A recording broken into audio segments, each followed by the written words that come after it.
नमस्कार दोस्तों, स्वागत है आपका स्टडी आई क्यू आरंभ पर। दोस्तों, हमने जो एनसीईआरटी की क्लास 6 की इतिहास की जो सीरीज स्टार्ट की थी, आज उसका चौथा दिन है। हम अब तक 3 चैप्टर पढ़ चुके हैं, जिसमें हमने पहले चैप्टर में जाना था कि मानव कहाँ रह रहा था, क्या कर रहा था, कैसे क्रियाकलाप कर रहा था और कब कर रहा था। दूसरे चैप्टर पे हम गए थे जिसका शीर्षक था आखेट खाद्य संग्रह से भोजन उत्पादन तक, यानी शिकारी जीवन जो जी रहा था, फिर जो खाद्य का जो संग्रह कर रहा था, उसके बाद वो भोजन का उत्पादन कैसे कर रहा था, ये हमने जाना। इसके बाद हमने तीसरे चैप्टर में जाना कि आरंभिक नगरों के बारे में, यानी हमने मुख्यतः हड़प्पा सभ्यता के बारे में जाना था।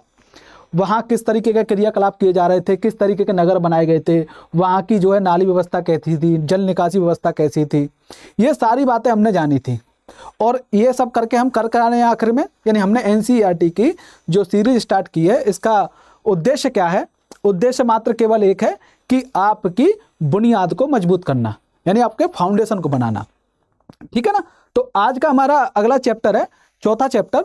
तो शुरू करते हैं आज का चैप्टर।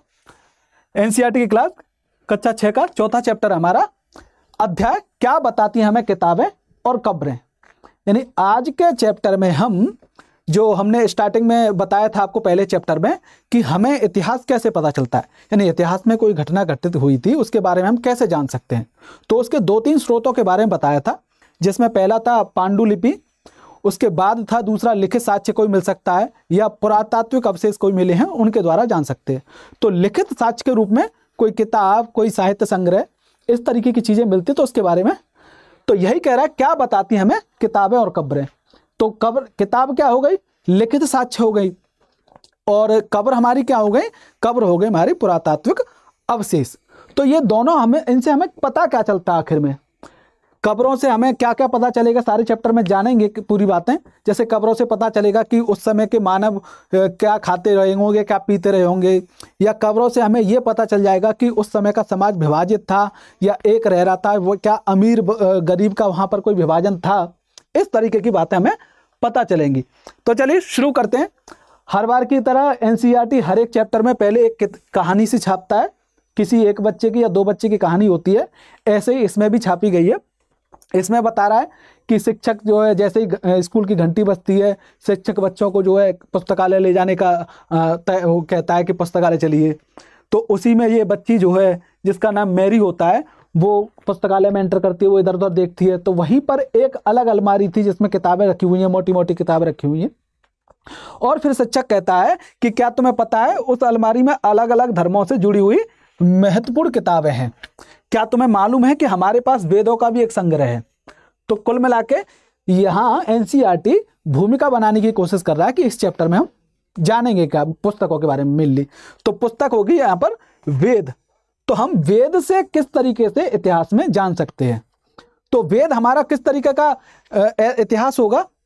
मैंने 2-3 डिवाइड किया था ना, प्राग ऐतिहासिक काल, अर्ध ऐतिहासिक काल और उसके बाद में जो है ऐतिहासिक काल। तो ये हमारा, क्योंकि यहाँ लिखित साक्ष्य, तो ये कौन सा काल हो जाएगा? कमेंट करके बताइए आप लोग, जो है कौन सा काल हो जाएगा अगर आपने वो वाली क्लास देखी है तो मैं बता ही देता हूँ। हालांकि आपको पता है तो कमेंट करिए। तो ये ऐतिहासिक काल होगा। क्यों होगा ऐतिहासिक काल? क्योंकि यहाँ पर लिखित साक्ष्य मिल रहा है। ठीक है। तो दुनिया के सबसे प्राचीनतम ग्रंथों में एक, तो प्राचीनतम ग्रंथों में एक कौन होगा? वो होगा आपका वेद। तो वेद लगभग 3500 साल पहले लिखे गए थे। अब ये लिखे गए थे या श्रुति थी, ये आप कमेंट करिए। तो 3500 साल पहले इनकी जो है रचना हुई थी कुल मिला के। तो शायद तुमने वेदों के बारे में सुना होगा। वेद 4 हैं, और कौन कौन से वेद हैं? पहला है ऋग्वेद, दूसरा है सामवेद, तीसरा है यजुर्वेद और चौथा है अथर्ववेद। तो ये सामवेद जो है ये संगीत प्रधान वेद है। आपका यजुर्वेद जो है इसमें धर्म और अनुष्ठान से संबंधित बातें हैं। वहीं आपका अथर्ववेद जो है वो नया वेद है एक तरीके से। तो नया वेद है, तो इसमें आम जीवन से संबंधित, चिकित्सा और इस तरीके से पद्धति से संबंधित इसमें बातें कही गई हैं। जिसमें सबसे पुराना वेद है आपका ऋग्वेद, जिसकी रचना लगभग 3500 साल पहले हुई थी। ऋग्वेद में 1000 से ज्यादा प्रार्थनाएं हैं, यानी सूक्त हैं, जिन्हें हम सूक्त कहते हैं प्रार्थनाओं को, या इन्हीं को हम कहते हैं ऋचा। तो ऋग्वेद में कितनी ऋचाएं हैं? लगभग 1000 से ज्यादा ऋचाएं मौजूद है ऋग्वेद में। ठीक है, तो ये एक सूक्त कहते हैं ऋचाओं को। ठीक है, अब देखिए साहब आगे सूक्त कहा गया है इन्हें। और सूक्त का मतलब क्या होता है? सूक्त का मतलब होता है अच्छी तरह से बोला गया। आप इसे पीटी के लिहाज से भी याद कर सकते हैं कि सूक्त का मतलब क्या होता है। सूक्त का मतलब होता है, सूक्त का अर्थ होता है अच्छी तरह से बोला गया। ठीक है, ये विभिन्न देवी देवताओं की स्तुति में रचे गए हैं। यानी वेद जो हैं क्या है, देवी देवता थे उस समय के, उन देवी देवताओं की स्तुति में वो वेद रचे गए, या ऋचा रची गई, या सूक्त रचे गए। तो ये सूक्त जो है किसकी उसमें रचे गए हैं? देवी देवताओं की स्तुति में रचे गए हैं, जिसमें 3 देवता उस समय के महत्वपूर्ण हैं। तो 3 देवता कौन महत्वपूर्ण है? पहले हैं इंद्र, दूसरे हैं आपके अग्नि, और उसके बाद है सोम। इंद्र प्रमुख देवता के रूप में आते हैं निकल के, यानी कि महत्वपूर्ण देवता के रूप में, आर्यों के प्रमुख या महत्वपूर्ण देवता के रूप में इंद्र का नाम आता है। तो इंद्र, अग्नि और सोम, ये 3 महत्वपूर्ण देवता हैं जिनकी स्तुति में इन वेदों में सूक्तों की रचना हुई है, या ऋचाओं की रचना की गई है। तो इनकी उसमें स्तुति में रचना की गई है। तो अग्नि क्या है? अग्नि है आग के देवता, अग्नि आग के देवता। वहीं इंद्र जो है वो युद्ध के देवता हैं। इंद्र को जो है पुरंदर भी कहा जाता है। जब मैं आपको हड़प्पा के बारे में बता रहा था कल, हड़प्पा के बारे में जब बताया, तो हड़प्पा के बारे में बता रहा था कि हड़प्पा का अंत कैसे हुआ, या उसके रहस्य की बात आ रही थी। तो उसमें एक बात मैंने ये भी बताई थी, कुछ विद्वान मानते हैं कि आर्यों ने हमला करके, आक्रमण करके हड़प्पा सभ्यता को नष्ट किया। तो उसमें नष्ट करने का आधार क्या बताया जा रहा है? तो बता रहे हैं कि क्योंकि वेदों में इंद्र को पुरंदर कहा गया है, और पुरंदर का अर्थ होता है किले को ढाने वाला। किसको ढाने वाला? किले को ढहाने वाला। तो किले को ढहाने वाला, और हड़प्पा सभ्यता में किले थे या नगर थे, नगर में जो मकान बने तो उनको ढहाया गया होगा शायद जो है इंद्र के द्वारा, इसलिए उसे पुरंदर कहा जा रहा है वेदों में। इसलिए इसको आधार मानकर कहा गया कि शायद जो है आर्यों ने हड़प्पा सभ्यता का पतन किया होगा या नष्ट किया होगा। तो इंद्र जो है युद्ध के देवता हैं। और वहीं बात करें, सोम एक पौधा होता है जिससे एक खास पेय पदार्थ बनाया जाता है। और वो पेय पदार्थ के बारे में मुझे लगता है आप में से कई लोग जानते होंगे कि सोम का मतलब क्या होता है। आपकी उसके हिंट के लिए बता देता हूं कि सोम रस, जिससे पी करके लोग झूम जाते हैं, अलग दुनिया में पहुंच जाते हैं, अपनी ही मस्ती में रहते हैं। तो वो सोम रस खास पेय होता है। आप अगर जानते हैं तो उसे कमेंट करके जरूर बता सकते हैं कि क्या मतलब है उसका। तो इस तरीके से देवता थे, अग्नि जिसमें आग के देवता, इंद्र युद्ध के देवता, और सोम जो है एक वो होता है खास पेय पदार्थ होता है। ठीक है, तो वैदिक प्रार्थनाओं की रचना ऋषियों ने की थी। अब यानी कि जो सूक्त या ऋचा है, तो इसमें जो सूक्त हैं इनकी रचना किसने की है? बता रहा है कि उनकी रचना की है ऋषियों ने। तो ऋषियों ने की है, जिसे आचार्य विद्यार्थियों को इन्हें अक्षरों, शब्दों और वाक्यों में बांटकर सस्वर पाठ द्वारा कंठस्थ करवाते थे। इसका मतलब है कि वो लिखते नहीं होंगे। इसका मतलब है कि वो अपने जो ये बना रहे हैं ऋषि जो है, या उस समय के जो आचार्य होंगे, वो अपने शिष्यों को या छात्रों को याद करवाते होंगे बोल बोल के कि साहब ये लिए, और उनको कंठस्थ करवाते होंगे कि उन्हें रट जाए एक तरीके से। तो इसीलिए वेदों को श्रुति रचना कहते हैं। ठीक है, अधिकांश सूक्तों के रचयिता सीखने और सिखाने वाले पुरुष थे। तो यानी यहाँ पे कहने का मतलब है इसका कि ज्यादातर जो सूक्त लिखे गए, सूक्त की रचना हुई या प्रार्थनाओं की रचना हुई, वो अधिकतर जो है पुरुषों के द्वारा की गई है। कहीं कहीं हो सकता है जो महिलाओं के द्वारा की गई होगी, लेकिन अधिकतर किसके द्वारा की गई है? वो पुरुषों के द्वारा की गई है। कुछ प्रार्थनाओं की रचना महिलाओं ने भी की होगी।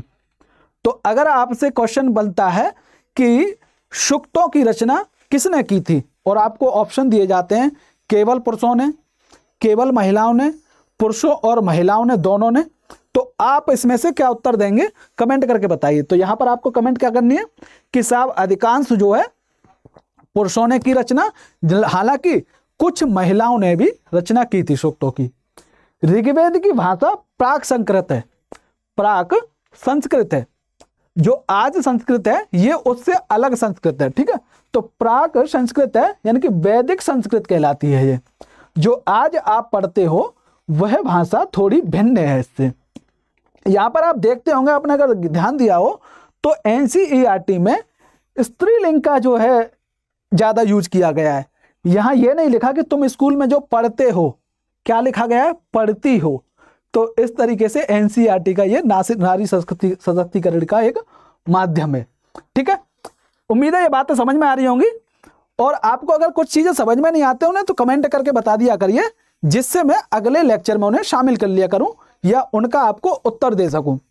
अब कुछ लोग जो पीडीएफ की डिमांड करते हैं, मैं चाहूं तो पीडीएफ आपको तुरंत दे सकता हूं, मुझे कोई परेशानी नहीं है उसे देने में। लेकिन समस्या ये है कि आप पीडीएफ ले तो लेंगे, पढ़ेंगे नहीं उन पीडीएफ को। वो पीडीएफ आपके मोबाइल के स्टोरेज में जमा होती रहेंगी और आपके मेमोरी को भरती रहेंगी।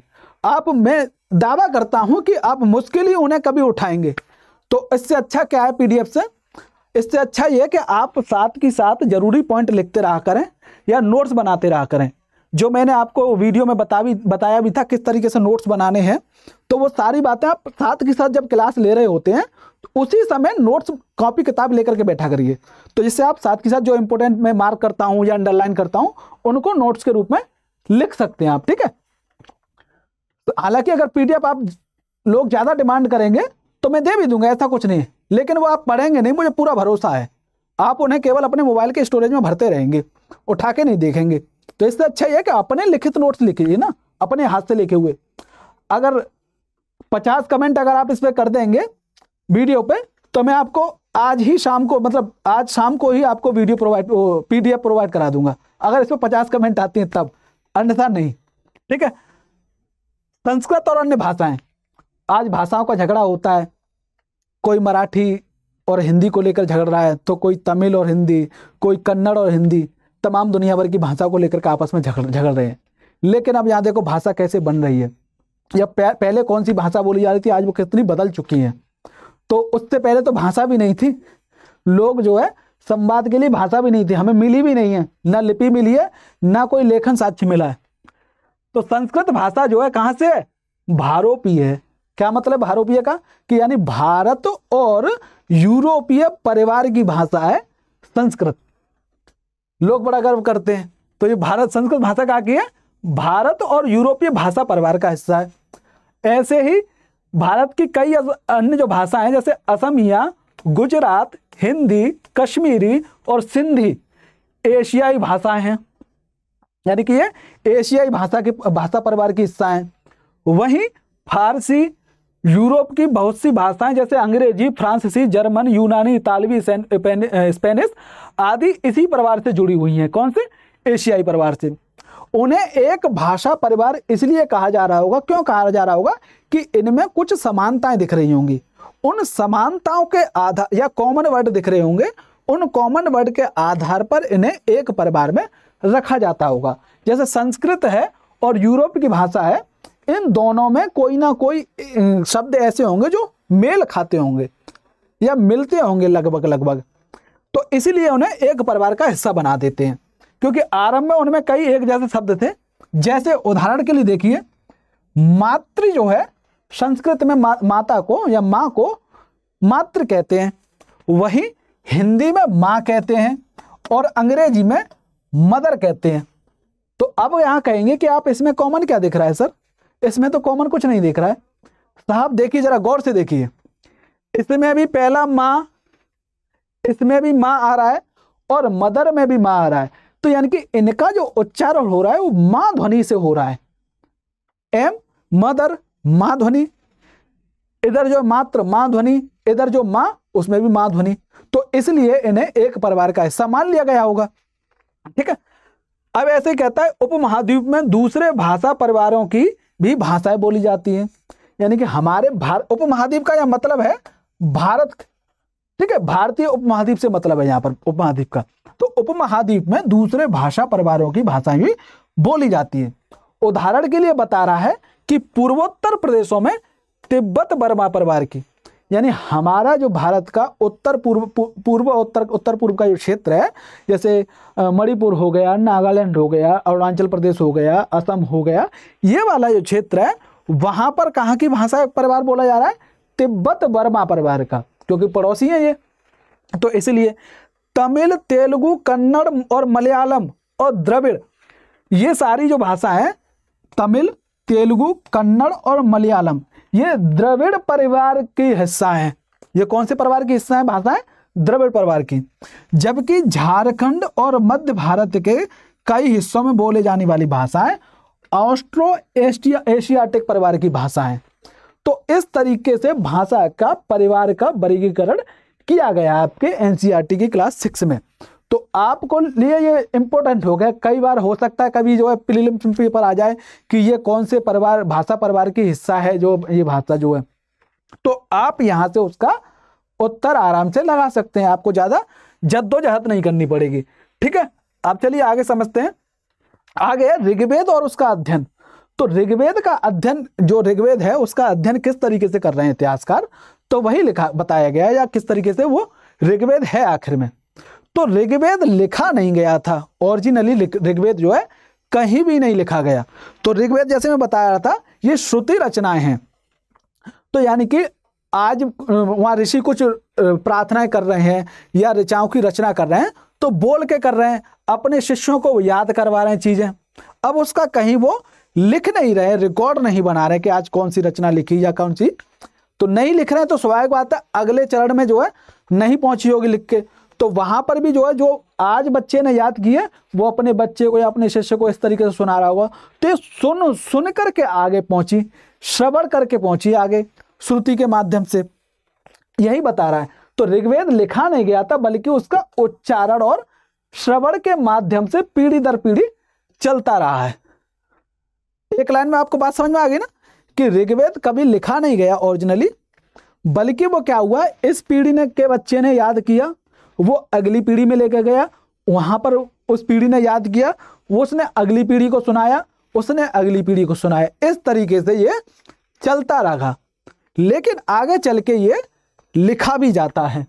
तो लिखित रूप में जो है ऋग्वेद कई सदियों बाद आया और छपाई लगभग 200 वर्ष पहले हुई थी। यानी जब हमारे भारत में अंग्रेजों का आगमन हुआ, प्रिंटिंग प्रेस की शुरुआत हुई, तब जाके ऋग्वेद को छापने का काम किया जा रहा है।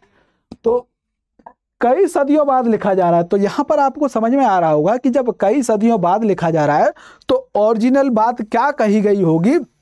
तो हो सकता है जब वो लिख रहा होगा तो उसको भी वो ओरिजिनल बात ना याद हो, या कुछ बात याद हो, कुछ उसमें उसने अपना लिख दिया हो।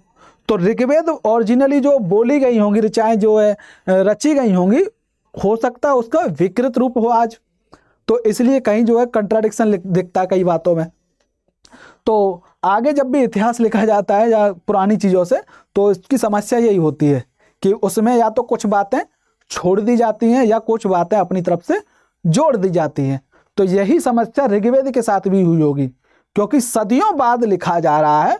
तो हो सकता है लिखने वाले ने कुछ बातें छोड़ दी हों और कुछ बातें अपनी इसमें जोड़ दी हों। ठीक है, इतिहासकार ऋग्वेद का अध्ययन कैसे करते हैं इतिहासकार? तो ऋग्वेद का अध्ययन इस तरीके से करते हैं कि जब इतिहासकार को ये लिखित स्रोत के रूप में मिल गया क्या, ऋग्वेद, अब इस ऋग्वेद में जो बात कही गई है उसका जो है प्रूव कैसे किया जाए। तो प्रूव करने के लिए क्या करता है इतिहासकार, पुरातात्विक साक्ष्यों का भी सहारा लेता है कि दोनों बातें अगर मेल खा गई तो साफ सत्य बात है ये। तो इस तरीके से अध्ययन करते हैं। तो इतिहासकार लिखित स्रोतों के साथ साथ पुरातात्विक साक्ष्यों का भी प्रयोग करते हैं। इतिहासकार पुरातत्ववेताओं की तरह ही अतीत के बारे में जानकारी इकट्ठा करते हैं। यानी जैसे पुरातत्वविद जो है, पुरातत्वविद वो पुरातात्विक अवशेषों को इकट्ठा करके इतिहास के बारे में जानकारी इकट्ठा कर रहे होते, कौन सी सभ्यता बनी हो रही होगी ये, या किस तरीके से यहाँ पर ये सभ्यता फली फूली होगी। उसी प्रकार इतिहासकार उन पुरातात्विक अवशेषों से अतीत का अध्ययन करता है और एक इतिहास लिखने की कोशिश करता है। वहीं भौतिक अवशेषों के अलावा वे लिखित स्रोतों का भी उपयोग करते हैं। कौन? इतिहासकार। ऋग्वेद में सूक्तों को यानी मंत्रों के रूप में संवाद मिलते हैं। यानी जब ऋग्वेद में जो रचनाएं रची गई हैं, ऋचाएं हैं जो या सूक्त हैं, वो किस प्रकार के हैं? वो संवाद के रूप में हैं। यानी कि कोई ऋषि भगवान से, जो मैंने आपको बताया था ना, इंद्र हुए या सोम हुए, तो इन या अग्नि के देवता, आग के देवता अग्नि है, इनसे संवाद कर रहे होंगे, वो इनसे कुछ कह रहे होंगे, उधर से फिर कुछ जवाब आ रहा होगा। तो ऐसे ही एक ऋषि है जो नदी से संवाद कर रहे हैं, उसका उदाहरण दिखाया गया है इसमें। देखिए, यह विश्वामित्र नामक ऋषि हैं, जो वो देवियों के रूप में जो पूजित है, यानी पूजने के योग्य हैं जो देवियों के रूप में नदी, कौन कौन सी? व्यास नदी और सतलुज नदी। इन दोनों के बीच में एक संवाद हो रहा है। ये उसका इन्होंने एक स्क्रीनशॉट छापा हुआ है कि ये पुराना ऋग्वेद जब छपा होगा, जब सदियों के बाद ऋग्वेद छपा है, तो एक वृक्ष के पत्ते के ऊपर ही छापा गया है। तो इसे क्या कहेंगे? आपको पता होगा ना, इसका नाम तो मैं बता चुका हूं ना। तो इसे कहेंगे पांडु लिपि, इसे कहेंगे पांडुलिपि। तो पांडुलिपि में ये अंश मिल रहा है और इसी को देख करके बाद में आगे ऋग्वेद की छपाई हो रही है। तो व्यास के बीच संवाद हो रहा है, जिसमें जो है ऋषि, जो विश्वामित्र ऋषि जो है, नदियों से कह रहे हैं कि हे घोड़े की तरह मदमदाती चाल या गाय की तरह खूबसूरत नदी, अपने उफान को थोड़ा धीरा कर, मुझे निकलना है इस नदी से। तो नदी कह रही है कि तुम मुझे कैसे रोक सकते हो, इस तरीके की बात इसमें कही गई है। तो ऋग्वेद की पांडुलिपि का एक पन्ना है ये। तो भूर्ज वृक्ष की छाल पर, मैंने पहले चैप्टर में आपको शायद ये बताया था कि पांडुलिपि किस पे लिखी जाती थी, ताड़पत्र पर या भूर्ज वृक्ष की छाल पर। आपको ये बताना है कि ये भूर्ज वृक्ष जो है, ये है किस क्षेत्र में मिलता है। इसका मैंने नाम बताया था आपको, तो आप बताइए भूर्ज वृक्ष है कहाँ मिलता है। तो लगभग 150 वर्ष पहले ऋग्वेद को सबसे पहली बार छापने के लिए इसका उपयोग किया गया था। इसी पांडुलिपि को देखकर अंग्रेजी अनुवाद तैयार हुआ। यानी इस पांडुलिपि को देख करके ही अंग्रेजी को अनुवाद किया जा रहा है और फिर उसके बाद वो छापा जा रहा है। और ये कहाँ पर जो है संरक्षित है? यह जो है पांडुलिपि पुणे के, यानी कि महाराष्ट्र के पुणे में एक पुस्तकालय में सुरक्षित रखी गई है। ठीक है, बात यहां तक आपको स्पष्ट हो रही है। अब चलिए, क्या संवाद था वो देखते हैं। मवेशी, घोड़े और रथ। तो आर्यों के जीवन में घोड़े का बहुत अधिक महत्व था। तो फिर मैं वही उसी पर बात पर लौटता हूं। जब हड़प्पा के पतन की बात कर रहा था मैं, हड़प्पा के पतन में जब मैं बोल रहा था कि कुछ इतिहासकार या विद्वान जो है हड़प्पा के पतन में आर्यों का हाथ मानते हैं, यानी आर्यों का भूमिका मानते हैं, तो कुछ इतिहासकार उसको फिर नकारते हैं, उसका खंडन करते हैं। तो कैसे खंडन करते हैं? तो उसमें वो तर्क देते हैं अपने। तो उसी में एक तर्क है घोड़े। तो बोलते हैं कि आर्यों के जीवन में घोड़ों का बहुत अधिक महत्व था, जबकि हड़प्पा सभ्यता में ऐसी चीजें नहीं दिख रही हैं। तो इसलिए फिर आर्य वहां दिख ही नहीं रहे, तो आर्य कैसे उसका पतन कर सकते? देखिए, ऋग्वेद में मवेशियों, पुत्रों, खासकर जो है यानी कि बच्चों, खासकर पुत्रों, घोड़ों की प्राप्ति की प्रार्थना है। यानी कि क्या मतलब है इसका? मतलब सिंपल है कि ऋग्वेद में जो रचना रची गई, ऋचाएं रची गई, उसमें भगवान से जो है कुछ मांगा जा रहा होगा, क्योंकि वो संवाद के रूप में लिखी गई ना, मैंने बताया अभी थोड़ी देर पहले ही। तो ये प्रार्थना करते होंगे, हे भगवान, या हे अग्नि देवता, हे इंद्र देवता, हे वायु देवता, इस तरीके से संवाद करते होंगे कि मुझे जो है मेरे मवेशी सुरक्षित रहे, या मुझे पुत्र की प्राप्ति हो जाए, या मेरे बच्चा हो जाए, तो इन या मेरे जो है अच्छी नस्ल के घोड़े मिल जाए, या मेरा घोड़ा बस तंदुरुस्त रहे। तो इस तरीके से भगवान से रिक्वेस्ट करते होंगे। तो इसमें बताया गया, तो घोड़ों की लड़ाइयों में बहुत अधिक भूमिका थी। ये भूमिका थी, तो ये करते क्या थे घोड़े वहां पर? ये घोड़े करते थे रथ खींचने के काम में यूज होते थे। इसके साथ साथ इससे मतलब पता चल रहा है कि आर्य वहां पर युद्ध भी करते होंगे। तो लड़ाइयों में मवेशी जीत कर लाए जाते थे। तो जब युद्ध हो रहे हैं तो उसका एक कारण ये भी हो गया कि मवेशी लाने हैं, तो मवेशियों को लाने के लिए फिर युद्ध हो रहे हैं, तो वहां से मवेशियों को जीत कर लाया जा रहा है। साथ के साथ किस लिए युद्ध हो रहे होंगे उस समय पे? अच्छी जमीन यानी उपजाऊ जमीन होगी, उपजाऊ जमीन के साथ साथ अच्छे चारागाह भी होंगे, यानी कि मवेशियों के लिए खाना आसानी से उपलब्ध हो जाए, तो उसके लिए अच्छे चारागाह और अच्छी उपजाऊ जमीन के लिए युद्ध हो रहे होंगे। जल स्रोतों और लोगों को बंदी बनाने के लिए भी युद्ध होते होंगे, तो जिसका मैंने बताया भी था पहले कि ये कितनी उस समय पर कितनी ज्यादा इंपॉर्टेंट चीज थी, पानी जैसी चीज जो है।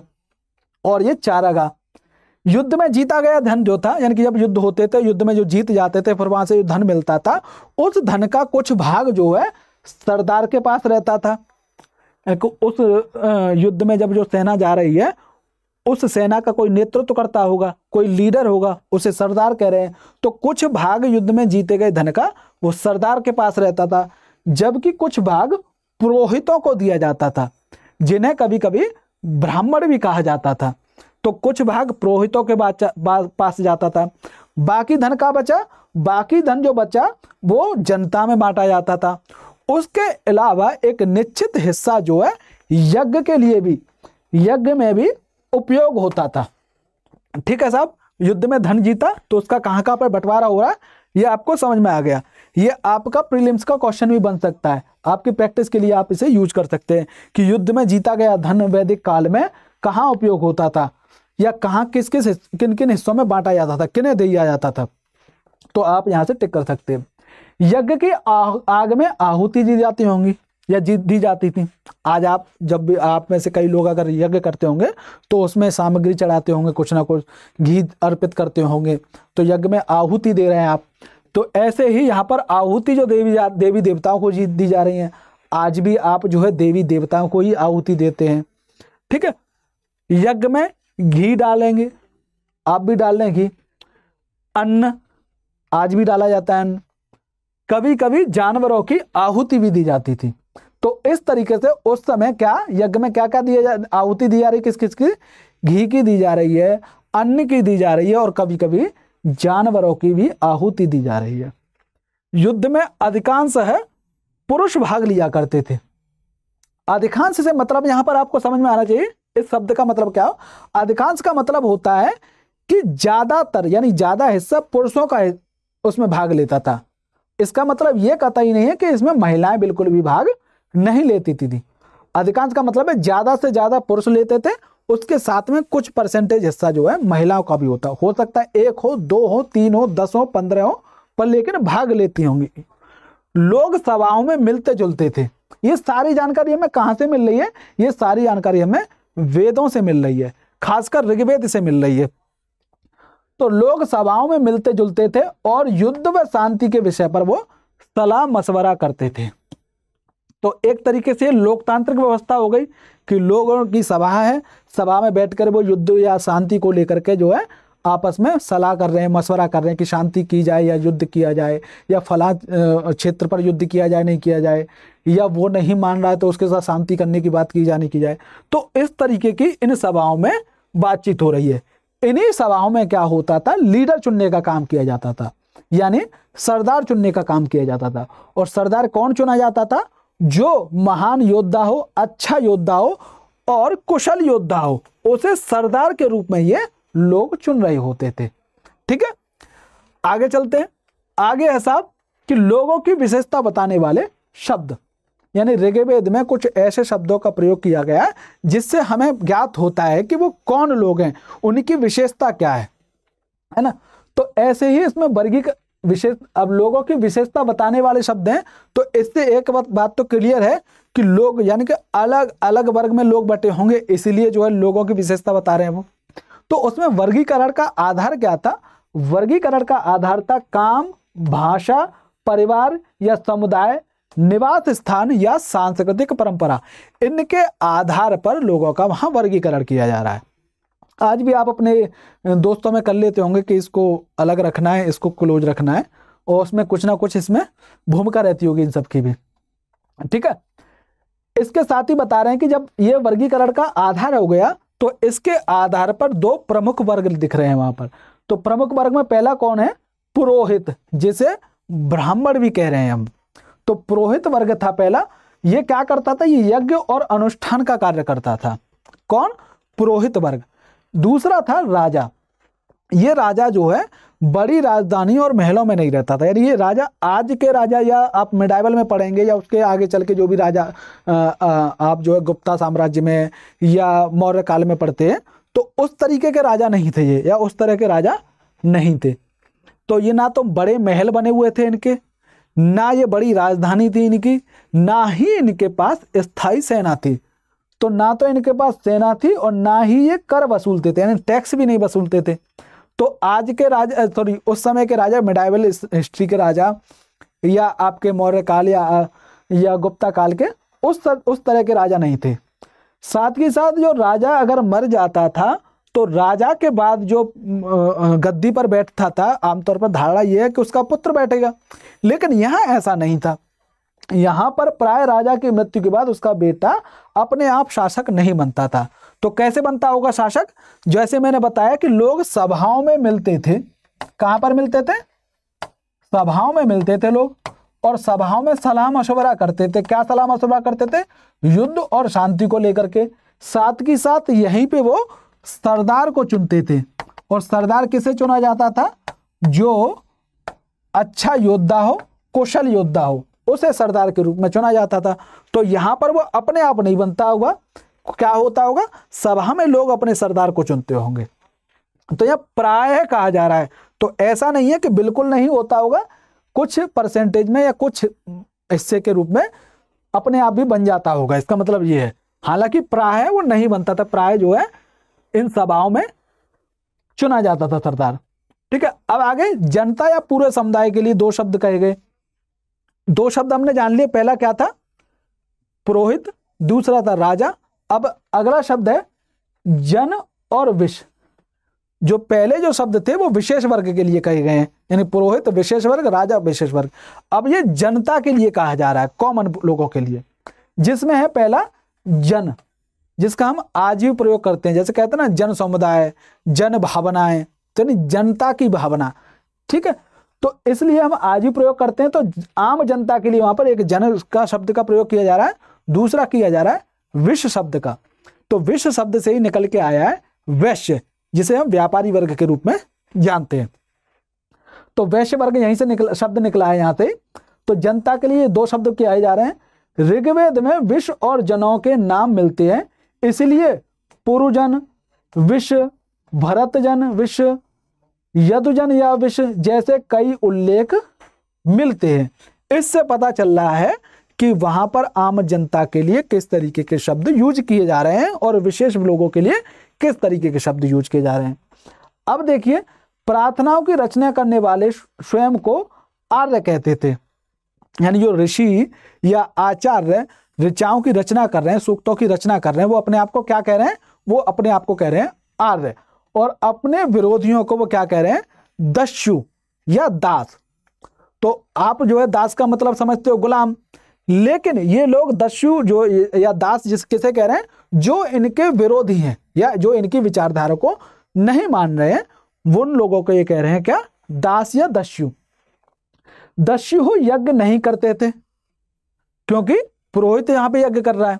तो दस्यु यज्ञ नहीं करते थे, वे शायद अलग भाषा बोलते थे। बाद के समय में दास जो है, स्त्रीलिंग दासी शब्द का मतलब गुलाम हो गया। क्यों हो गया इसका गुलाम? क्योंकि दास कौन किसको कह रहे हैं? ये अपने विरोधियों को दास कह रहे हैं। तो विरोधियों के साथ क्या करेंगे? ये युद्ध भी करेंगे, लड़ाई लड़ेंगे। तो लड़ाई लड़ेंगे, युद्ध करेंगे। तो अगर ये युद्ध में जीत जाते होंगे तो उन्हें अपने यहाँ काम धंधे के लिए ले आते होंगे, यानी उन्हें एक तरीके से गुलाम बना के ले आते होंगे। तो इसलिए वो जो दस्यु थे, यानी कि विरोधी थे, उन्हें युद्ध में जीत कर लाए हैं, इसलिए वो दस्यु गुलाम बन गया आगे चलकर शब्द जो है। तो दस्यु का मतलब क्या हो गया? गुलाम। तो दास या दासी युद्ध में बंदी बने गुलाम हुआ करते थे। ठीक है, हालांकि दस्यु का जो प्रारंभिक अर्थ था वो क्या था बताइए? दस्यु का प्रारंभिक अर्थ था विरोधी के लिए यूज किया जा रहा था, यानी विरोधी को क्या कहते थे यार? क्या कहते थे? दस्यु या दस्यु या जो है दास। तो ये कहते थे आगे विरोधी को अपने को, और जो आगे चल के गुलाम के रूप में उपयोग होने लगा। ठीक है साहब। अब देखिए आगे, खामोश प्रहरी कहानी महापाषाणों की। यानी अब तक हम लिखित साक्ष्य के आधार पर बात कर रहे थे, वेदों में क्या बात कही गई थी, वेदों में क्या हमें पढ़ने लिखने को मिल रहा है, उससे हम उस समय के समाज कैसा था उसके बारे में जाना, समाज में किस तरीके का विभाजन था या किस तरीके का वर्गीकरण था वो हमने जाना, वो कैसे नेता चुन रहे थे वो भी हमने जाना। अब दूसरे क्षेत्र में, खासकर दक्षिण भारतीय क्षेत्र में या कश्मीर में, वहां पर पाषाणों की एक अलग कहानी चल रही है। वहां पर हमें आज जो इतिहास मिल रहा है वहां पाषाणों के माध्यम से हमें जानकारी मिल रही है कि उस तरह का मानव का विचार क्या था, उनके विश्वास कैसे थे, उस तरह के मानव के बीच में सामाजिक अंतर किस तरीके का था, विभाजन किस तरीके का था, वो हमें महापाषाणों के द्वारा पता चल रहा है। तो महापाषाण, महापाषाण तो इसका मतलब क्या है, थोड़ा सा अलग अलग करके समझ लेते हैं। ये महापाषाण को मैंने ऐसा लिख किया, महा का मतलब है महान या बड़ा, और पाषाण का मतलब है पत्थर। तो बड़ा पत्थर जो है, बड़े बड़े पत्थर, हमने इससे पिछले चैप्टर में पढ़ा था, यानी आखेट खाद्य संग्रह से लेकर के भोजन उत्पादन वाले चैप्टर में हमने पढ़ा था। पाषाण औजारों का यूज कर रहे थे लोग, आदि मानव वहां के, या सॉरी मानव जो भी वहां पे रहता था उस समय, तो वो पाषाण उपकरणों का यूज कर रहे थे, पाषाण के औजार बना रहे थे, छोटे छोटे पाषाण का औजार बना रहे थे। लेकिन हमें यहाँ बड़े बड़े पाषाण मिल रहे हैं, बड़े बड़े पत्थर मिल रहे हैं। वो पत्थर कब्रों में लगाए गए हैं, कब्र, तो कब्र में लगाए गए हैं, तो इसलिए हम इसको कह रहे हैं महापाषाण काल। ठीक है, यह महापाषाण की कहानी। तो महापाषाण का मतलब आपको बता दिया। तो पत्थर दफन करने की जगह पर लोगों द्वारा बड़े बड़े करीने से लगाए गए थे। तो इस समय क्या हो रहा था कि लोगों को जब दफन कर रहे थे, जब मर जाते थे लोग, उन्हें दफन करते थे तो उनकी कब्र बनाते थे, तो वहीं पर दूर से बड़े बड़े पत्थर लाकर उस कब्र के चारों ओर लगा देते थे लोग। ठीक है, अब इसकी भी खास विश्वास रहा होगा उनका कि क्यों लगा रहे हैं, सारी बातें समझेंगे ना। तो महापाषाण कब्र बनाने की प्रथा लगभग 3000 साल पहले शुरू हुई थी। तो यानी ये कब्र बनाई जा रही है पाषाण के द्वारा, पत्थर के द्वारा, तो वो लगभग 3000 साल पहले शुरू हुई है। ये प्रथा प्रचलित थी, कहां पर प्रचलित थी, यानी कहां पर ऐसी कब्रें बनाई जा रही थी, वो क्षेत्र थे दक्कन का क्षेत्र, दक्षिण भारत का क्षेत्र और उत्तर पूर्वी भारत, साथ के साथ कश्मीर भी। तो इन जगह पर, कश्मीर जैसी जगह पर जो है पत्थर की कब्रें बनाई जा रही हैं, या कब्रों के आसपास चारों तरफ जो है पत्थर रख दिए जा रहे हैं बड़े बड़े। ठीक है साहब। तो कुछ अब यहाँ पर अंदाजा लगा सकते हैं क्यों रखे जा रहे होंगे। हो सकता है यहाँ पर पत्थरों की अधिकता होगी, या पत्थर ज्यादा होंगे, या जो जमीन है वो खोदने लायक नहीं होगी, तो या उसमें ज्यादा जद्दोजहद करनी पड़ती होगी खोदने के लिए, इसलिए इसे दफन ना करके उसे चारों ओर पत्थर लगा करके जो दफन कर दे रहे हैं। ठीक है, कुछ महापाषाण जमीन के ऊपर ही दिख जाते हैं, जबकि कुछ महापाषाण जमीन के अंदर दिखते हैं। ठीक है, कई बार पुरातत्वविदों को गोलाकार सजाए हुए पत्थर मिलते हैं और कई बार अकेला खड़ा हुआ पत्थर मिलता है। इसका क्या मतलब है कि मान के चले ऐसे ही कब्र जो है बनाई है, किसी आदमी की कब्र बनी हुई है, तो यहां पर कई बार क्या हुआ, बड़े बड़े पत्थर ऐसे करके गोलाकार रख दिए गए इस कब्र के पास। कई बार क्या हुआ, जो कब्र थी उसके पास लोगों ने केवल एक पत्थर ऐसे करके खड़ा कर दिया। ठीक है, तो ऐसे करके एक पत्थर ही जो है खड़ा है। तो इतिहास पुरातत्वविदों को इस तरीके से मिल रहे हैं। ये एकमात्र प्रमाण है जो जमीन के नीचे कब्रों को दर्शाते हैं। कौन सा, ये वाला मात्र एकमात्र वो नहीं है प्रमाण, ये है क्योंकि जमीन के अंदर कब्र है और उसके पास में एक पत्थर खड़ा कर दिया है। ये एकमात्र प्रमाण है कि जमीन के अंदर भी शव को दफन किया जा रहा है। अब ये पत्थर क्यों खड़े करते होंगे, यानी कि कब्र की पहचान करने के लिए करते होंगे। आज भी करते हैं लोग, पत्थर लगा करके उस पर नाम लिखवा देते हैं कि फलां सिंह और कब से कब मरे थे। तो अपनी कब्र की पहचान करने के लिए या अपने परिवार के कब्र की पहचान करने के लिए इस तरीके के पत्थर खड़ा कर रहे होंगे। साथ में देखिए आप कब्रों में कुछ समानताएं दिखी हैं, कुछ समानताएं दिखेंगी, कुछ असमानताएं दिखेंगी। तो समानता दिखेंगी या असमानताएं दिखेंगी, उससे हमें क्या पता चलेगा कि शायद उस समय का समाज में भी विभाजन होगा, कुछ लोग गरीब होंगे, कुछ लोग अमीर होंगे, या कौन सी कब्र जो है पुरुष की है, कौन सी कब्र महिला की है, ये सब कुछ पता चलेगा इससे। तो सामान्यतः मृतकों को खास किस्म के मिट्टी के बर्तनों के साथ दफनाया जाता था। यानी कि मिट्टी के बर्तन होते थे, उसमें कुछ ना कुछ पेय पदार्थ वगैरह रहा होता होगा, और उस पेय पदार्थों को जब जो है मर जाता है वो इंसान, और जब उसे दफना रहे हैं तो उसके साथ में वो चीज भी रख दी। क्यों रख रहे होंगे आप जरा अंदाजा लगा पा रहे हैं? शायद ये सोचते होंगे कि अब ये यहाँ से किसी दूसरे लोग जा रहा है ये आदमी, तो यहाँ से दूसरे लोग जा रहा है तो इसे रास्ते में चलना फिरना भी होगा, तो इसे हो सकता है भूख लगे, हो सकता है इसे प्यास लगे, तो इसलिए खाने पीने की चीज रख दे रहे हैं उसके साथ में कि रास्ते में खा लियो। कितने भोले लोग रहे होंगे ये, तो रास्ते में खा लेगा ये। तो किसमें के मिट्टी के बर्तनों को दफनाया जाता था, जिन्हें लाल मिट्टी के बर्तनों के नाम से जाना जाता है। इंग्लिश में ब्लैक एंड रेड वेयर, इन तरीके के बर्तन कहा जाता था इन्हें, जिन्हें साथ में दफनाया जाता है। इनके साथ ही और क्या मिलते हैं, और क्या दफना रहे हैं इनके साथ ही कब्र में? वो दफना रहे हैं कि लोहे के औजार और हथियार साथ में रख रहे हैं कब्रों में। वो घोड़ों के कंकाल और सामग्री भी रख रहे हैं कब्रों में, यानी कि कब्रों में हमें ये चीज भी मिल रही है। तो इसका मतलब है या तो घोड़ा उसका बहुत प्रिय होगा, या उसे रास्ते में जाने के लिए घोड़े की जरूरत पड़ेगी ऐसा अंदाजा लगा सकते हैं। तो घोड़ा प्रिय। पत्थर और सोने के गहने भी कब्रों में मिले हैं, यानी इस तरह की चीज लोग उस समय का मानव था वो कब्र में शरीर के साथ दफन कर रहा है। ठीक है, अब ये एक जो है कब्र दिख रही है आपको, ये कब्र है, और इसके चारों ओर ये पत्थर खड़े हैं। देखिए जो मैं पहले बताया था ना, ये चारों ओर पत्थर खड़े हैं। यहीं पे आपको एक होल दिख रहा होगा, एक छेद दिख रहा है ना। तो इस तरीके से वो उस समय ये कब्र बना रहे होते थे।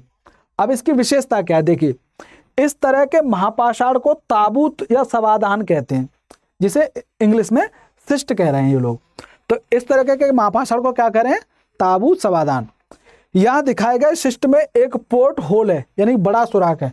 वो कौन सा, ये वाला पोर्ट होल, जो शायद पत्थरों से बने हुए कमरे में जाने का रास्ता था। क्या मतलब है, जो ये कब्र बनी हुई है इसमें एंटर करने का रास्ता होगा ये। तो ये है कब्र के बारे में जानकारी। अब देखिए साहब, ये है महापाषाण कब्रों से मिले लोहे के सामान। तो जो कब्र जिसमें आदमी को दफनाया गया मरे हुए व्यक्ति को, उसके साथ वो औजार वगैरह जो चीज रख रहे थे, बर्तन रख रहे थे।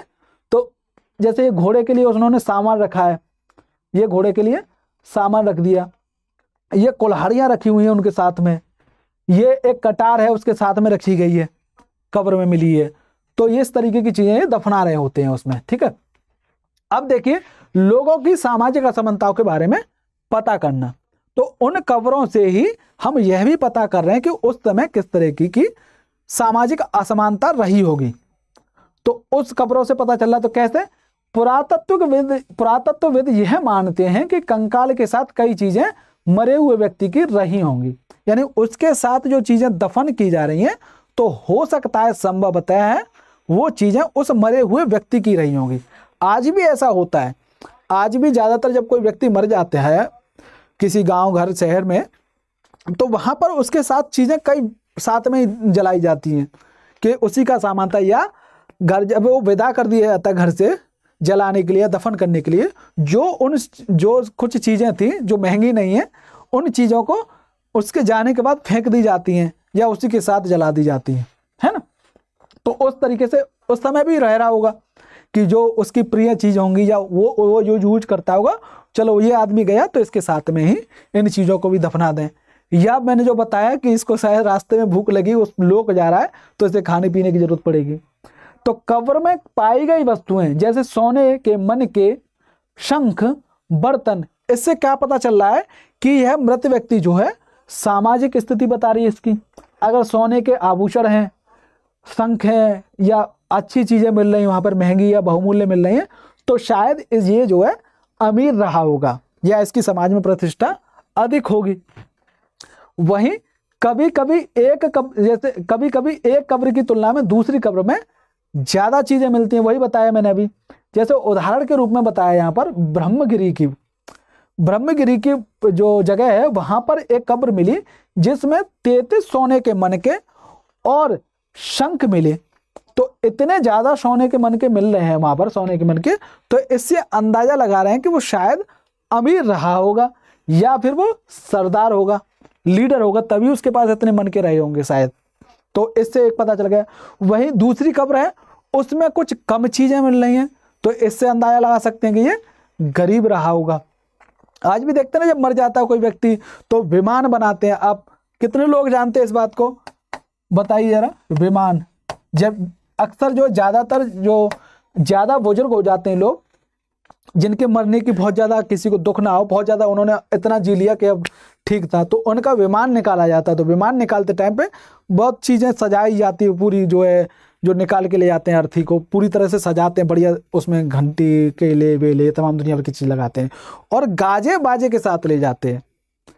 तो ऐसी खर्चा कौन कर सकता है? ऐसा खर्चा जिसके पास पैसा होगा वही कर सकता है ज्यादातर। तो ऐसा ही यहाँ पर है। तो ज्यादा जो सामान जो है सोने की चीजें अगर किसी की कब्र में डाली जा रही हैं तो या इसका मतलब है कि उनके पास ऑलरेडी बहुत सारी चीज होंगी, इसलिए उसके द्वारा यूज की गई चीजों को उसके साथ में रख रहे हैं। तो इससे पता चल रहा है या तो ये अमीर है या सरदार है। ऐसे ही दूसरी कब्र में कुछ मिट्टी के बर्तन मिले हैं और केवल कुछ ही मिले हैं, तो इससे अंदाजा लगा सकते हैं ये शायद गरीब होगा या सामान्य परिवार से होगा। तो निष्कर्ष क्या निकलता है इस बात का कि समाज में अमीर गरीब सरदार अनुयायी ऐसे वर्ग स्तर उस समय मौजूद थे। तो ये महापाषाण की कब्रों से हमें इस तरह की जानकारी मिल रही है। अब देखिए आगे क्या कह रहे हैं।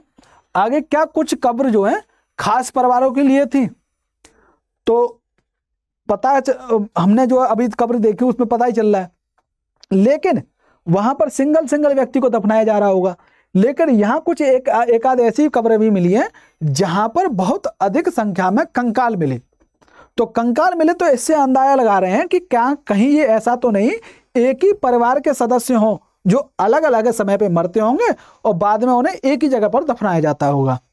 तो अक्सर गांव में ऐसा होता है कि खेत के आसपास जब किसी का खेत होता है तो अपने बुजुर्ग को वहीं पर वो जलाते हैं या वहीं पर उनकी समाधि बनाते हैं, तो वहीं आसपास समाधि बनाते रहते हैं वो। तो ऐसा ही है। तो कभी कभी महापाषाणों में एक से अधिक कंकाल मिले हैं। यह दर्शाते हैं कि शायद एक ही परिवार के लोगों को एक ही स्थान पर अलग अलग समय पर दफनाया गया था। जो मैंने पहले कब्र दिखाई थी उसमें जो है कब्र में एक होल था ना जहां से एंटर करने का रास्ता था, तो अब देखिए वो आपको बात समझ में आएगी। तो समय के साथ बाद में मरने वाले लोगों को पोर्ट होल के रास्ते कब्रों में लाकर दफनाया जाता था। यानी एक आदमी यहाँ इस टाइमलाइन पे कोई मरा, उसको यहाँ दफन कर दिया, ठीक है, और यहाँ पोर्ट होल बनाया था, आपने देखा ही था उस कब्र में। एक बार और देख लीजिए कहाँ है वो, यहां पर है। तो ये पोर्ट होल दिख रहा है आपको, ये कब्र है। तो यहां पर कोई मान लो एक किसी निश्चित समय पर कोई आदमी मर गया, मान के चलते 1 साल पहले मरा, वो यहां दफन कर दिया, तो यहां इसका कंकाल ही बचेगा। अब 1-2 साल बाद या कुछ समय बाद कोई दूसरा व्यक्ति मरा, तो उसको भी इसी कब्र में दफन कर रहे हैं वो, और उसको कहां से दफन कर रहे हैं? इस पोर्ट होल के जरिए अंदर एंटर करके उसे दफन कर दे रहे हैं। फिर कुछ साल बाद कोई और मरा उनके परिवार से, तो फिर उसको इसी कब्र में दफन कर रहे हैं, फिर इसी पोर्ट होल के जरिए अंदर जा रहे हैं और उसे दफन करके आ रहे हैं। तो इस तरीके से ये इतिहासकार अंदाज लगा रहे हैं, कहांगे ये, हाँ, बाद में मरने वाले लोगों को पोर्ट होल के रास्ते कब्रों में लाकर दफनाया जाता था। गोल पत्थर चट्टाने कब्र की पहचान के लिए चिन्ह के रूप में उपयोग की जाती होंगी। जो मैंने बताया कि जब कब्र बना रहे हैं वो, तो कब्र के ओर जो चारों ओर जो पत्थर लगा रहे हैं, तो उनसे शायद वो पहचान करते होंगे कि हमारे परिवार की कौन सी कब्र है, या एक खड़ा जो पत्थर रख रहे थे वो, उससे भी पता कर सकते हैं कौन सी हमारे परिवार की कब्र है, जहां लोग आवश्यकता अनुसार शवों को दोबारा दफनाने के लिए आते होंगे या आ सकते हैं। तो क्योंकि पहचान होगी तभी तो जा पाएंगे। अब अपनी कब्र को पहचान ही नहीं पा रहे तो किसी दूसरे की कब्र में रखाएंगे, नहीं दूसरे परिवार के व्यक्ति के रखाएंगे। तो इसलिए पहचान के लिए कि हमारे परिवार की है और इसमें हमें दूसरी बार जब आए तो अपने परिवार के लोगों को ही दफनाए इसमें, या किसी दूसरे की कब्र में ना दफना दे, इसलिए पहचान के लिए वहां पर वो पत्थर खड़े कर रहे हैं, आसपास लगा रहे हैं। अब ये इमाम गांव के एक विशिष्ट व्यक्ति की कब्र, वो विशिष्ट व्यक्ति कैसे पहचाना जा रहा है, वो कब्र से ही पहचाना जा रहा है। देखिए कैसे पहचाना जा रहा है। वो इमाम गांव जो है भीमा नदी की सहायक घोड़ नदी के किनारे पर है। ठीक है, आप इसे मैप में चिन्हित भी कर सकते हैं इसे। यहां 3600 से लगभग 2700 साल पहले लोग रहते थे। कहां पर? इस इमाम गांव में 3600 से 2700 साल पहले लोग रहते थे। अब यह दफनाने की विधि क्या थी? दफनाने की विधि ये थी कि जो वयस्क होता था उस वयस्क को गड्ढे में सीधा लिटा दिया जाता था, गड्ढे में सीधा लिटा दिया जाता था और सिर उत्तर की ओर कर दिया जाता था। यानी वयस्क जो व्यक्ति होता था उसे सीधा लिटा करके उत्तर की तरफ उसका सिर करते थे। इस तरीके से दफनाया जा रहा है। साथ ही साथ कई बार घर के अंदर ही दफन कर दिया जाता था व्यक्ति को, बाहर न ले जाकर के घर के अंदर ही दफन कर दिया। शव के पास खाना पीना के बर्तन रखे जाते थे और ये खाने पीने के बर्तन में संभवतः कोई लिक्विड यानी कि तरल पदार्थ होता होगा, या तो पीने का पानी, खीर, जो भी आप कह सकते हैं वो। अब विशेष व्यक्ति की कब्र कैसे है, इसकी पहचान कैसे हो रही है? इसकी पहचान इस तरीके से हो रही है कि 5 कमरों वाला एक घर है, उसके आंगन में एक व्यक्ति को दफनाया जा रहा है। अब 5 कमरों वाला घर है तो पहले ही बड़ा घर है, बड़े घर के आंगन में दफनाया जा रहा है तो इसका मतलब ये बड़ा आदमी होगा। 4 पैरों वाले मिट्टी के एक बड़े संदूक में दफनाया गया है इसे। यानी 5 कमरों के आंगन में 4 पैरों के संदूक बनाया, यानी कि ऐसे करके उसमें रख करके उसे दफना रहे हैं। बस्ती के बीच में बसा यह घर गांव के सबसे बड़े घरों में से एक था। तो इससे आप अंदाजा लगा रहे हैं इसके पास धन ज्यादा होगा, पैसा ज्यादा होगा, या इसकी प्रतिष्ठा ज्यादा होगी, क्योंकि बड़ा घर है, बस्ती में सबसे बड़ा घर है ये, और ये बीचों बीच में था। तो हो सकता है सरदार का घर हो, लीडर का घर हो, मुखिया का घर हो। और साथ में क्या था, घर में अनाज का एक गोदाम भी था। तो यहां से क्लियर हो रहा है ये बड़ा ही आदमी था। और शव के पैर मुड़े हुए हैं, मोड़ क्यों दिए होंगे, वापस ना आ जाए, है ना। तो इस तरीके से हमें इमामबाड़ा की कब्र से पता चल रहा है कि वो किस विशिष्ट व्यक्ति की कब्र रही होगी। अब क्या बताते हैं हमें कंकाल के अध्ययन? तो कंकाल के अध्ययन से हमें पता चल रहा है कि वहां के उसके आसपास कुछ चीजें मिल रही हैं, तो उससे हम पता लगा पा रहे हैं कि ये कैसा परिवार रहा होगा, क्या नहीं रहा होगा। अब कंकाल से हम कैसा पता लगाएं कि ये जो है स्त्री की जो है कब्र थी या पुरुष की कब्र थी, या मरा हुआ व्यक्ति स्त्री है या पुरुष है? तो छोटे आकार के आधार पर एक बच्चे के कंकाल को आसानी से पहचाना जाता है। यानी एक बड़े व्यक्ति के और एक छोटे व्यक्ति के अगर उसको पहचानना हो कि छोटा व्यक्ति मरा था या बड़ा था, तो आप उसके कंकाल के साइज से पता कर लेंगे कि ये छोटा था, ये बड़ा था। लेकिन आपको पता करना हो कि ये पुरुष था या स्त्री था, या ये बच्चा था या बच्ची थी, फिर जो है समस्या खड़ी हो जाएगी, फिर ज्यादा जद्दोजहद करनी पड़ेगी, क्योंकि कंकाल के बीच में ज्यादा फर्क नहीं दिखता है। कभी कभी लोग कंकाल के साथ मिले सामानों के आधार पर इसका अंदाजा लगा लेते हैं ये कब्र किसकी होगी। जैसे अगर कंकाल के पास में जो है सोने के आभूषण मिल रहे हैं, कान में पहनने वाले जो है कुंडल या ईयर रिंग जिन्हें कहते हैं, या कुछ और गले में नेकलेस वगैरह पहनने वाली चीजें मिल रही हैं, तो उससे अंदाजा लगा सकते हैं शायद जो है ये महिला की कब्र होगी। लेकिन यहाँ समस्या एक ये है कि उस समय पुरुष भी आभूषण पहनते थे, जिस तरह से महिलाएं पहनती थी उसी तरीके का आभूषण जो है पुरुष भी पहनते थे। अब जब इस तरीके का सामान देख करके आप कहेंगे कि ये महिला की है, तो उस समय तो पुरुष भी पहनने, तो ये पुरुष भी हो सकता है ना। तो फिर वैज्ञानिक तरीका अपनाया जाता है। तो यहाँ बता भी रहा है कि उदाहरण के लिए यदि कंकाल के साथ गहने मिलते हैं तो उसे कई बार महिला का कंकाल मान लिया जाता है। लेकिन ऐसी समझ के साथ समस्या है, अक्सर पुरुष भी आभूषण पहनते थे। तो लिंग की पहचान करने का बेहतर तरीका क्या हो सकता है? वो बेहतर तरीका है उसकी हड्डियों की जांच कर लेना। क्योंकि महिलाएं बच्चों को जन्म देती है, इसलिए उनके कूले उभर जाते हैं पुरुषों की तुलना में।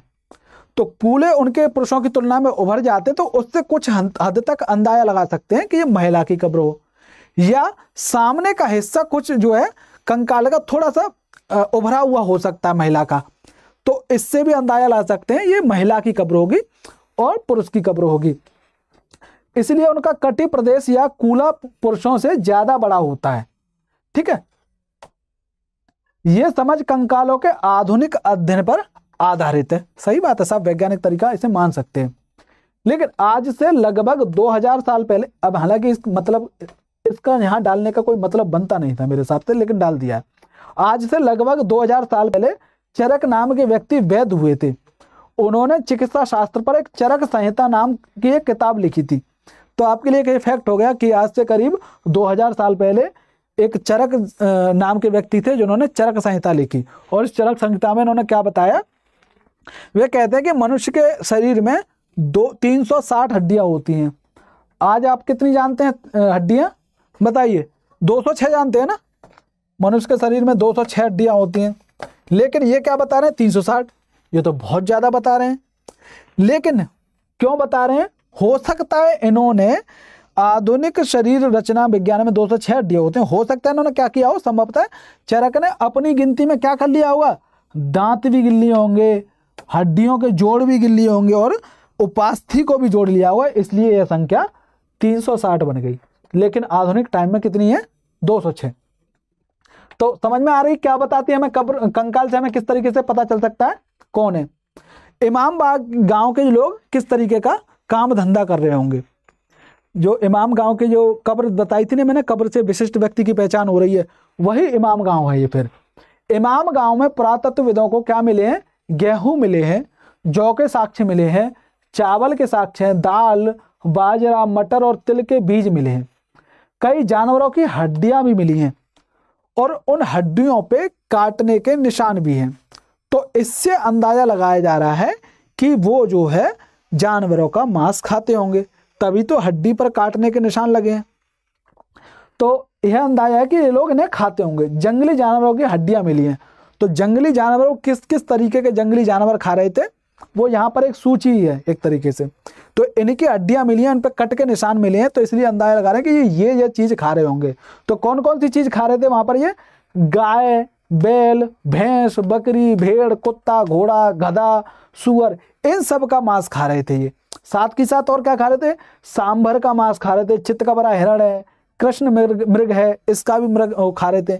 खरहा, ये खरा जो है खरगोश बोलते हैं इसे, नेवला, चिड़िया, घड़ियाल, कछुआ तक को नहीं छोड़ रहे हैं, केकड़ा, मछली, ये सब तक मार के खा जा रहे हैं जो लोग जो है काट पीट के। तो ये केकड़ा खा जा रहे हैं, इधर आपको बकरी दिख रही है ये खा जा रहे होंगे, खरगोश जिसे खरा बोल रहे हैं ये खा जा रहे होंगे, घोड़े को खा रहे हैं, बैल को खा रहे हैं, गाय को खा रहे हैं। इधर जो है ये सांबर, ये सांबर होता है, यहाँ पर आप शायद पहचान ना पा रहे हो सांबर कौन होता है, इसलिए आपके लिए चित्र लगा दिया मैंने ये। तो ये सांबर होता है, इसे बारहसिंगा भी कह सकते हैं, लाल हिरण भी। ये चितकबरा हिरण है, ये आपका कृष्ण मृग हिरण है, इसे कृष्ण मृग हिरण कहते हैं। ठीक है, अब देखिए आगे चलते हैं। आगे है आपके लिए एक अभ्यास प्रश्न। हमने जो भी बातें आज पढ़ी, जो भी चीजें समझी हमने, उन चीजों के समझ के आधार पर आप इसका उत्तर देने की कोशिश करेंगे। आप जो है कमेंट बॉक्स में उस उत्तर को लिखने की कोशिश करें कि निम्नलिखित को सुमेल करो, यानी आपको सही सुमेलित करना है। क्या सुमेलित करना है कि सूक्त का अर्थ क्या था, इसमें से देखना है वो कौन सा था, रथ क्या काम में लिया जाता था, यज्ञ का क्या मतलब था, महापाषाण का क्या मतलब था, गुलाम का क्या मतलब था। इनको सुमेल करके आप जो है कमेंट बॉक्स में लिखिए। यहाँ आपके लिए कुछ महत्वपूर्ण तिथियां हैं, ये सारी बातें हमने बीच में पढ़ी थी ना, बताई थी। तो 3500 साल पहले, सॉरी 3500 साल पहले क्या हुआ था, वेदों की रचना प्रारंभ हो गई थी।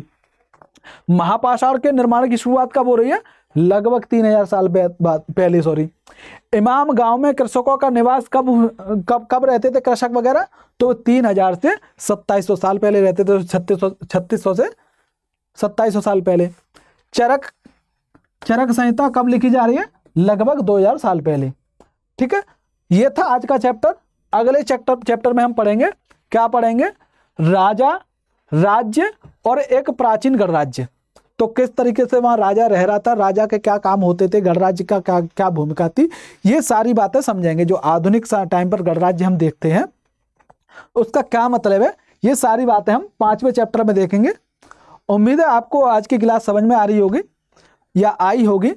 साथ के साथ जो अब तक हम 3 क्लास करा चुके हैं वो भी आपको समझ में आई होंगी। और जिस किसी ने भी नहीं देखी है वो क्लास, वो जा करके चैनल में देख ले, चैनल पे पड़ी हुई है, सारी प्लेलिस्ट में आपको मिल जाएगी, वहाँ देख लीजिए। और आप इस वीडियो को लाइक भी कीजिए। और अगर आपको चीज़ें पसंद आ रही हैं, आप अपनी बुनियाद को मजबूत करना चाहते हैं, आप अपना फाउंडेशन बनाना चाहते हैं बिना किसी कोचिंग की सहायता के लिए, तो यह आपके लिए बहुत फायदेमंद हो सकता है। तो इसलिए स्टडी IQ आरंभ चैनल को अभी सब्सक्राइब कर लीजिए, जिससे आपको कोई भी वीडियो मिस ना हो। मिलते हैं अगली वीडियो में, तब तक के लिए नमस्कार।